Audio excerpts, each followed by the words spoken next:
Hello everyone, welcome or welcome back to my channel. My name is Hannah if you're new here, and I am copying a video from another creator.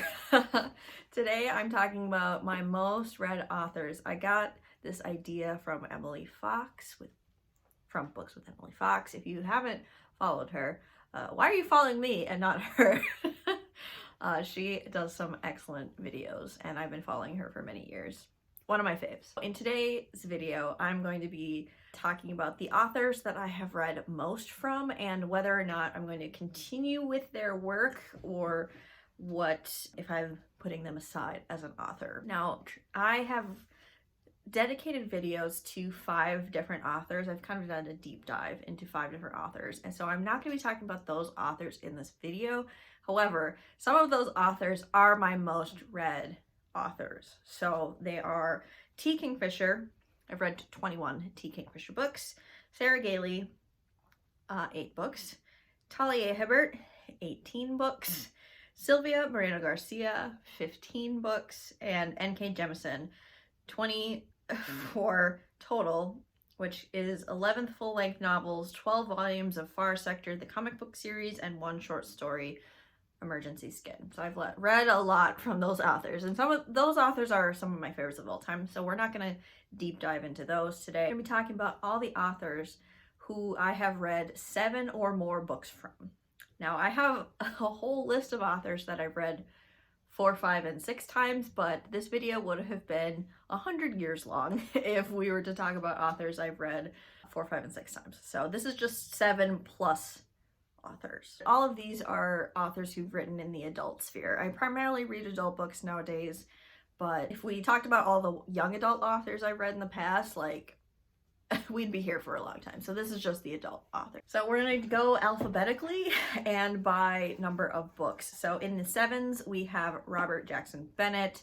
He writes primarily adult fantasy now. He does have some earlier sci-fi work that I'm not super interested in just based on the premise, but he's primarily writing in the fantasy sphere. I have read his Cities series, I've read the Founders trilogy, and I have read the first book, The Tainted Cup. So I've read Robert Jackson Bennett 7 times. I really enjoy his writing. The Founders trilogy I love so deeply. That's one of my favorite works of his. He's pretty much a 5-star author from me, maybe a 4.5 out of 5-star if you should take all of his books and average them out, but he is an author I definitely want to keep reading because I love the Founders trilogy so deeply, and I enjoyed The Tainted Cup quite a bit. Next, we have Octavia Butler. I've read 7 books by Octavia Butler, and I mean, unfortunately, Octavia Butler is no longer with us, and so there is a finite number of books to read from this author. Some of her work is some of the most profound and fascinating works of science fiction to date, and she was way ahead of her time in a lot of ways and really a forerunner in the sci-fi sphere, and she did a lot for the genre, I believe. And my favorites of hers are Kindred. I think about Kindred like really frequently and how much that book means to me. It's a really great one. I highly recommend you start with Kindred with this author, but I really enjoy her other works as well. Unfortunately, I think I've exhausted my interest with this author. Not necessarily that I don't think her other books would be good. Her Earthseed Quartet, I read the first book in that series and there was a lot of incest in it, and I just wasn't very impressed by that one in particular, so I don't really know if I want to continue that series. And I haven't read Parable of the Sower or Parable of the Talents, but I have looked at the trigger warnings for those books, and while I think they would be really pertinent and really interesting and probably really profound, I don't think I could handle the triggers from those 2 books. So sadly, I might be done reading Octavia Butler, but never say never. Editing Hannah. I forgot Becky Chambers. I've read 7 books by Becky Chambers. Her Wayfarer series, The Monk and Robot duology, and To Be Taught If Fortunate. To Be Taught If Fortunate is my favorite, I think, of her works because it's so short and it packs quite the punch, but I can't believe I forgot one. But yeah, I will definitely be reading anything Becky Chambers writes next. I haven't heard anything and it's been a little bit. I hope she's doing well. I read 7 books by Tessa Dare, who is a romance author. I love the Girl Meets Duke series the most, which is the Wallflower Wager is my favorite of that series. And I think, I don't know, I don't want to say I'll never read a Tessa Dare again, but I read one of her books and it completely like turned me off from her as an author. I really did not like the hero in that one, to the point where I was like, I need a break from Tessa Dare. And we have not gone back yet. And so I don't think it's a never read again, but Tessa Dare is not one I'm like itching to get to. She has another book in the Girl Meets Duke series, supposedly. There's another member of the friend group who needs a romance book of her own, but it's been 4 or 5 years and the book keeps getting pushed, so I don't know if that one will ever get released. I would say Tessa Dare is like a 3.5 out of 5-star author for me. All right, the next author we have is Marie Brennan, aka one half of M.A. Carrick. So technically, if you're counting her pen name, I have read 8 books by this author. The 5 books in the Memoirs of Lady Trent series, and then the 3 books in this Mask of Mirrors. I don't remember what the series is called. Forgive me. So I have read 8 books by this author, and I really enjoy her writing. I'm actually looking to read some of her earlier work. It's a little bit hard to find nowadays, but I will definitely be continuing with this author. I really like her writing and her fantasy world building, and her fantasy is like a little bit more hopeful and lighthearted. It does tackle some deeper themes, but you kind of know it's going to be okay in the end, which is something I really appreciate. And I like to slot in amongst some of the other dark fantasy I like to read. So Marie Brennan is like a 4.5 star author for me, and I will definitely be continuing with her. Next is Grace Draven. I have read so many Grace Draven books. I love this author. She's a 5-star author for me. The Wraith King series is my favorite, Radiance being the first book in that series. I love Radiance so much, but she has some really great fantasy romances, and I think she, for me, is the perfect blend between fantasy and romance, and she balances those 2 elements perfectly, at least for my personal reading tastes. So I will definitely be reading more Grace Draven. She is, I believe, still independently published, which is awesome, and I really want to keep supporting her. Another author I have read 10 books from is John Gwynne. John Gwynne is a 5 out of 5-star plus author. He is almost an auto-buy at this point. I try not to auto-buy authors with their newest releases, but John Gwynne would be that for me. I read The Shadow of the Gods, and after reading that one book, I was like, this author is my new favorite, and I read his entire backlist up until The Shadow of the Gods, The Faithful and the Fallen, and the Of Blood and Bone series. And I was correct after that first assessment. He just writes fantasy that speaks to me, and I love his characters. I love his world building. It's kind of classic fantasy with some really interesting elements, and I think he just does it really well. He does battle sequences super well, and I can't wait for another book from this author. Mercedes Lackey is an author I have also read 10 books from. I was making my way through the Valdemar extended universe by this author.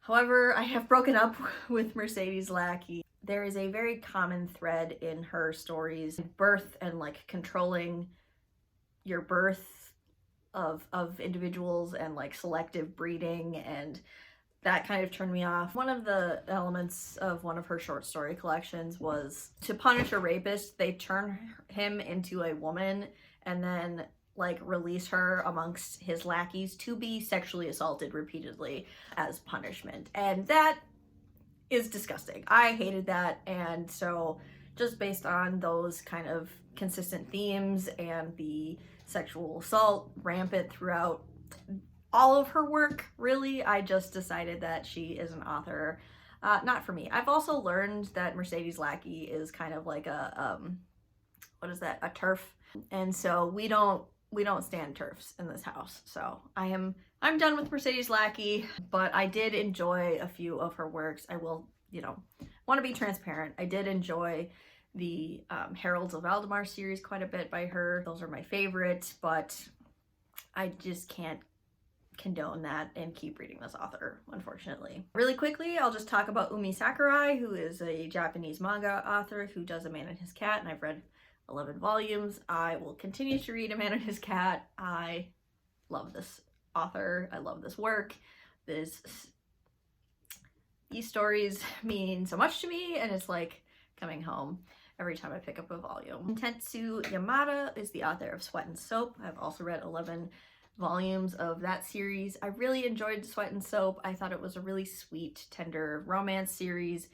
I don't know if I'm going to continue with this author necessarily, but if they come out with another romance manga that I'm interested in, I might consider picking that up. All right, airing out my dirty laundry. We've got Sarah J. Maas, who I read 11 books from. I read the entire Throne of Glass series, which is 7 books? Yeah, I think so. 7 books plus the short story collection, so 8, and then the 3 books in the original ACOTAR series before she kept writing in that world.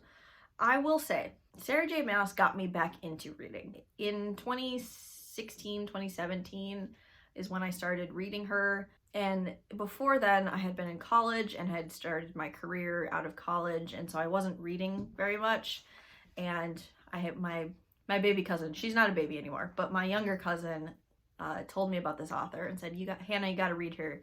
She's, you know, really entertaining.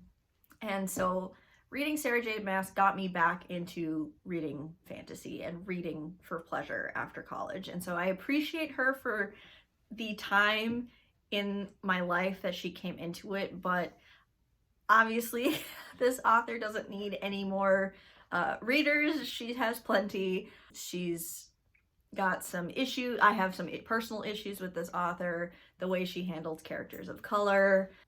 I'm not really gonna get into it, but I don't read this author anymore. I stopped after the final ACOTAR book before she kept going, and haven't read her in quite a few years and have no desire to pick her back up. Then we have Hajime Isayama, who is the author of the Attack on Titan series. And I read 26 volumes of Attack on Titan before I gave up.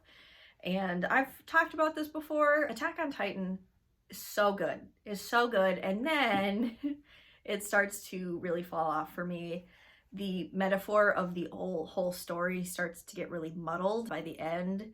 It has to do with, there's a very clear metaphor for how the Japanese were treated after World War II, but then at the same time it's also like putting the Japanese characters in concentration camps essentially, and so the metaphor doesn't work, and so it just kind of made me uncomfortable.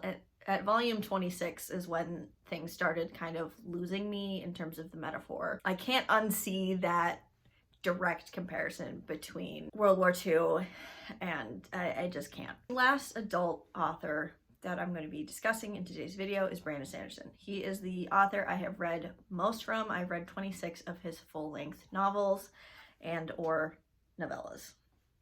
And honestly, I don't think Brandon Sanderson is a favorite author, but he is definitely like a solid 4-star author. I feel the same about T. Kingfisher as I do about Brandon Sanderson. Is there are gems in both of their repertoires of writing, but I enjoy pretty much everything I read from both of these authors, but they're not 5 stars every single time. Does that make sense? Not like John Gwynne. John Gwynne's books are each 5 stars, or maybe 4.5 out of 5 stars. But, you know, there's a little bit more variety with Brandon Sanderson for me personally. So I still count him as like an author I'm going to keep reading. I really enjoy his work, but he's honestly like, some of his books are kind of mid and just like okay and enjoyable for what they are, but not my favorite of all time. I don't know if that's like scandalous to say, but definitely high up there, but not my absolute favorite.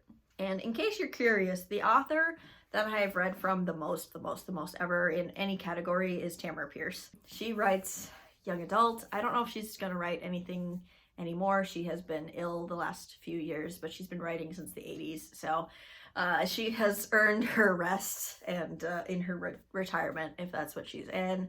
I've read 31 books by Tamara Pierce, and she writes YA, so that's why she's not like highlighted in this list, but she is definitely the author I've read the most books from. I really had fun with this kind of data collection element to this video. I got to play with spreadsheets a little bit. How I did this is I was able to export my entire Goodreads shelf to a Excel spreadsheet file, and then I just sorted by author and went through and found the biggest chunk of authors and just like went through, you know, 1,000, 2,000 rows worth of data to pull out these authors. As it stands, those are my most read authors, and whether or not I will continue, which ones are my favorite, which ones I'm broken up with, but I really, again, want to highlight that this is a video idea from Books with Emily Fox, so please go check out her video if you haven't already. Subscribe to her channel, she's fabulous. Would you like to see more videos like this, kind of getting into some nitty-gritty, some pulling out some data, analyzing books in this way? Also, I don't know if you want, but I still have a whole list of authors that I've read 4, 5, and 6 times. This was just the 7+ authors. So I've got way more to talk about if you're interested. Let me know all your thoughts in the comments down below. Thank you so much for watching, and I will see you in another video of mine very soon. Bye!